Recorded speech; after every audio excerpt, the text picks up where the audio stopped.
nous avons commencé à organiser ces journées scientifiques. C'est une journée et je pense que certains d'entre vous y participent régulièrement. Donc nous avons commencé en 2008, donc sur les thèmes météo et santé. 2009, météo, pollution et l'air du climat. Puis gérer le risque climatique, les multiples facettes du changement climatique, la prévision météorologique et hydrologique au cœur de l'économie et de la société. 2013, la perception du réchauffement climatique. 2014, pollution atmosphérique et impact sanitaire. Donc, on ne pouvait pas vraiment échapper à, disons, un peu sur... une journée sur la COP21.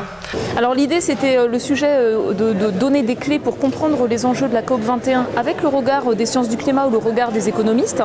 Il s'est imposé tout seul par rapport au fait que la France soit le pays hôte de ces négociations internationales sur le climat et par rapport aux questions que se posaient même les membres du bureau de météo et climat pour mieux comprendre les enjeux de la recherche d'un accord à Paris. Le débat, il fait partie de la démarche scientifique, il est présent tout le temps et il est vif. Et par contre, en ce qui concerne un certain nombre de sujets, on arrive à des conclusions qui sont solides, c'est-à-dire que les scientifiques du monde entier qui s'intéressent à cette question-là obtiennent des résultats cohérents. C'est par exemple le cas de l'effet réchauffant des gaz à effet de serre, l'influence humaine sur le système climatique, ou même sur les scénarios d'évolution future du climat. La réduction de la fourchette d'incertitude sur la sensibilité climatique, ça reste un enjeu de recherche.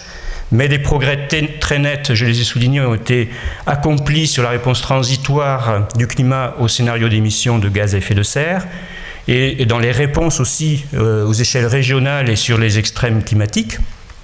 Et puis alors donc la dernière conclusion, un petit peu tirée rapidement de l'analyse des sondages, c'est qu'il paraît quand même nécessaire de développer aussi le volet d'évaluation des recherches dans le domaine des sciences humaines et sociales. C'est déjà le cas évidemment pour les sciences économiques, mais toute la question de la perception du changement climatique, la question aussi finalement du passage de la prise de conscience à l'action. Enfin, des recherches sont déjà lancées dans ce domaine-là et elles mériteraient certainement aussi une synthèse pour savoir comment ces recherches sont développées dans différents pays et comment elles peuvent interagir au niveau international entre elles.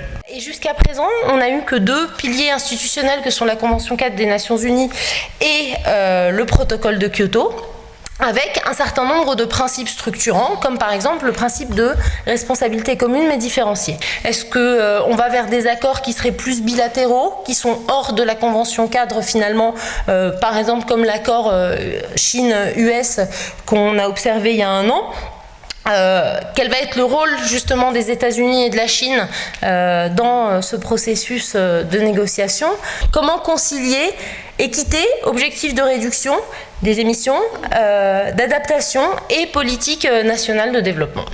Et aujourd'hui, le fait de pouvoir anticiper certaines trajectoires possibles d'évolution future du climat à cause de nos activités, à cause de l'effet réchauffant des gaz à effet de serre, ça fait que ces futurs possibles nous interrogent sur notre présent. C'est vraiment ça la différence. Donc il y a l'idée qu'on a une double responsabilité, une responsabilité d'utiliser ces connaissances pour faire des choix qui soient éclairés, éviter de se placer dans des situations de vulnérabilité. Et donc il y a 2 dimensions, il y a les rejets de gaz à effet de serre, est-ce qu'on choisit de les maîtriser rapidement et selon ces choix, on aura un réchauffement plus ou moins important, mais en partie inéluctable, avec un ensemble de conséquences. Et donc la deuxième responsabilité, c'est d'anticiper pour tirer parti des effets positifs et effacer au maximum les effets négatifs du réchauffement. Et c'est toute la question de l'adaptation.